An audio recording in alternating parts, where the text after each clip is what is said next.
Bonjour à toutes et à tous et bienvenue dans cette nouvelle vidéo de développement Odoo avec Nalios. Aujourd'hui nous allons voir un développement qui permet d'attribuer des budgets par chantier et de correctement attribuer chaque item qui est utilisé sur chaque chantier. Pour les explications fonctionnelles, n'hésitez pas à consulter la vidéo qui sera mise ci-dessous en commentaire pour bien comprendre le but fonctionnel de ce développement. Donc, première chose,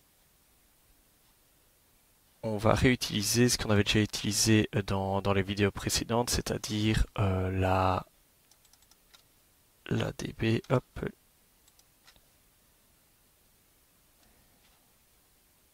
voilà. Donc la DB Nalios DB hein, qu'on avait utilisé dans les développements précédents et avec le module Nalios Custo. Hop.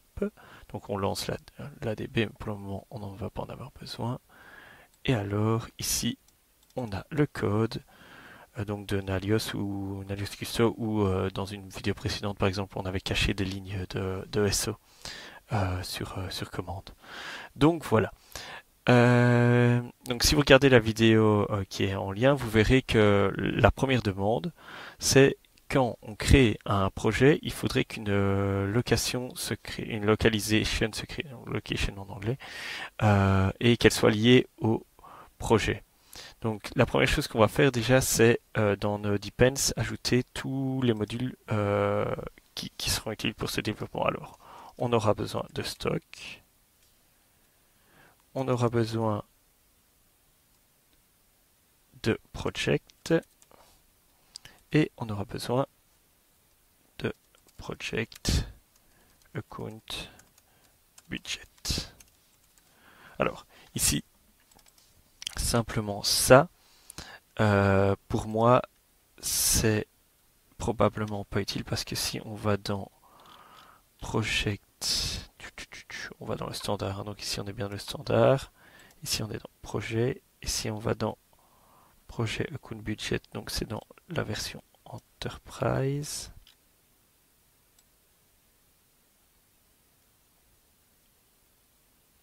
Hop là. Qui est ici. Hop là.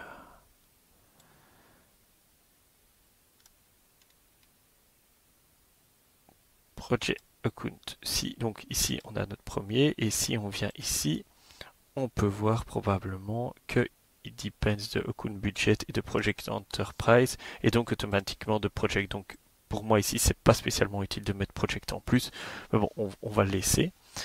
Et donc on a bien importé l'application projet, l'application stock, enfin elle est dépendante donc, et l'application account budget. Donc la première demande c'était quand on crée un budget, quand on crée un projet, il faut créer une localisation. Donc ce qu'on va faire, c'est déjà créer un nouveau, hop, un nouveau fichier project.project.pi, hop là. Et ensuite là, on va simplement inhériter du modèle. Donc hop, ici nous on a un petit raccourci et donc hop là, on va mettre project.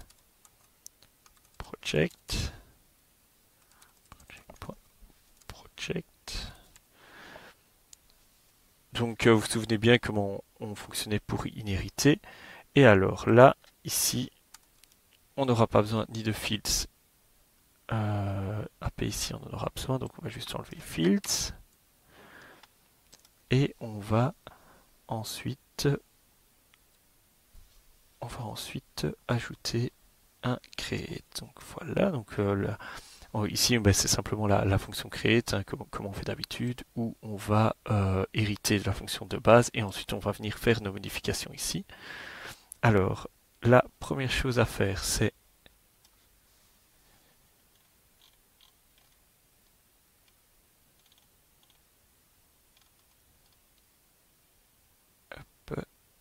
on va créer, on va passer dans chaque dans chaque projet qu'on va créer, hein, donc for rex comme d'habitude.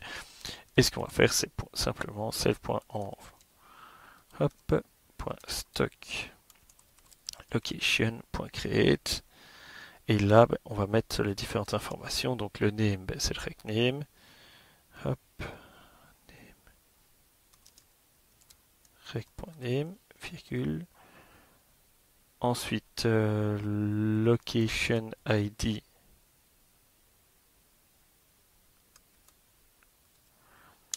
Et là, on va mettre, je vais vous expliquer tout de suite, location ID.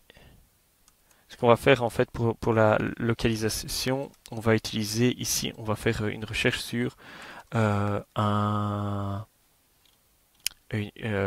emplacement virtuel.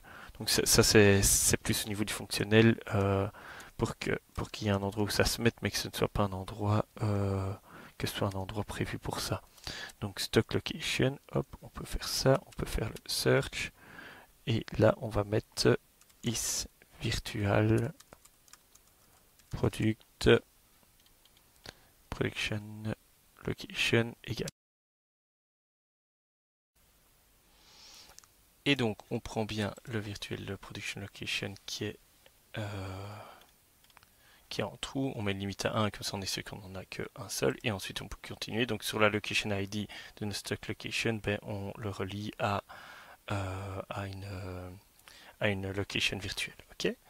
Ensuite, l'usage, on va mettre production. Ici, is create automatically. Ça c'est pour que nous on sache lesquels on a créé nous-mêmes. Via donc lesquels on a créé à partir d'un projet ou pas. Et alors le project ID, ben, simplement le project ID. Alors il faut faire attention que là-dedans on a certains champs qui n'existent pas dans le stock location et donc on va devoir créer. Alors hop, on va donc le isVirtual Production Location, c'est nous qui allons le créer. On va créer un nouveau champ, un nouveau fichier stock location.py grec.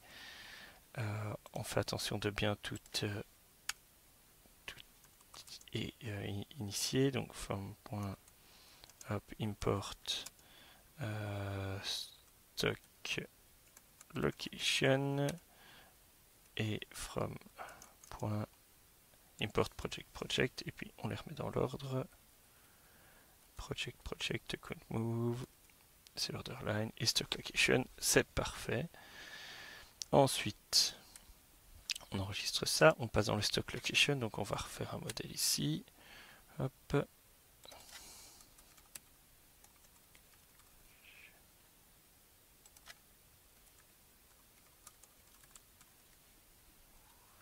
Et donc on va recréer isCreate automatically. En effet, c'est un booléen. On n'a pas besoin de quoi que ce soit ici vu qu'il ne sera utilisé que dans notre backend à nous et qu'on l'affichera jamais.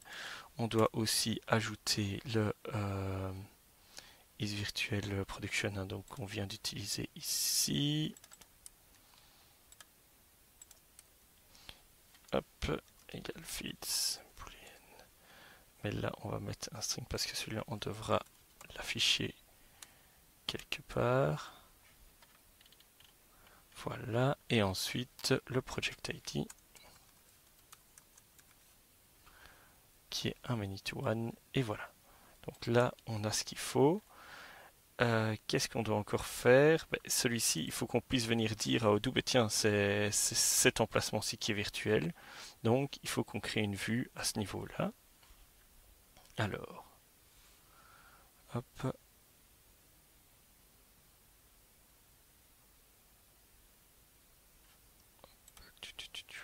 On va faire ça ici. New file. Et donc, on va faire stock location views.xml. Alors, ne pas oublier de l'importer ici dans les vues.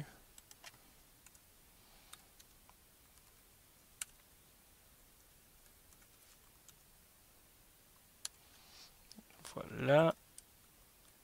On peut remettre dans l'ordre aussi tant qu'on y est. Voilà. Donc, on a bien importé la vue. Maintenant, il faut la construire cette vue. Donc, on va faire ça. Hop. Attention, ne pas oublier l'entête. Sinon, ça ne fonctionnera pas. Voilà.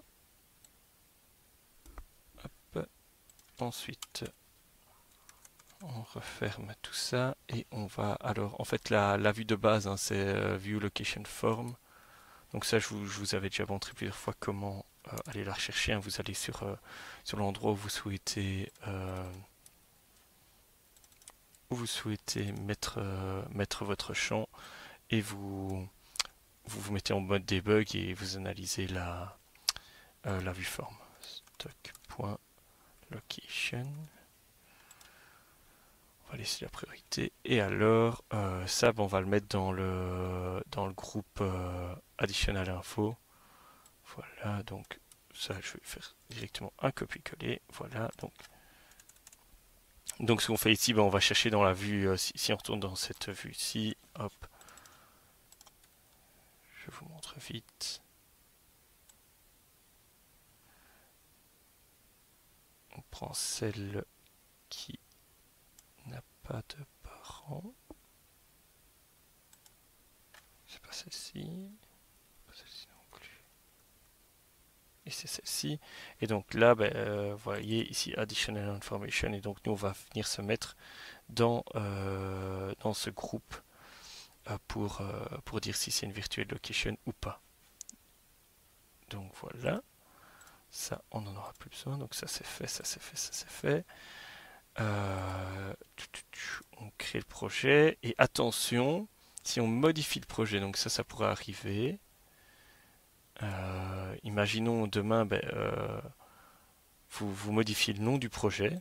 Vous voudriez bien que votre location s'adapte aussi. Donc ce qu'on va faire, c'est on va faire un def write. Hop. Ça va aller plus vite comme ça. Hop. On va utiliser directement ce qui est préfet. Et là, on va chercher stock location qui a le même projet, qui est lié au même projet. Et alors, ce qu'on va faire, c'est quand même vérifier if name invals. Donc, qu'est-ce qu'on fait? C'est simple. Dès qu'on modifie un projet, si dans les vals, il y a le name, donc ça veut dire qu'on a modifié le name. Alors, automatiquement, on va aller chercher les locations qui sont la location qui est liée à ce projet, donc qui a project ID qui a l'ID du projet dans son project ID champ qu'on avait créé. Et ensuite, on va renommer son champ name par le nouveau nom qu'on vient de donner au projet. Donc, imaginons de base vous aviez appelé chantier 3 et puis pour finir, non, c'est le chantier 6.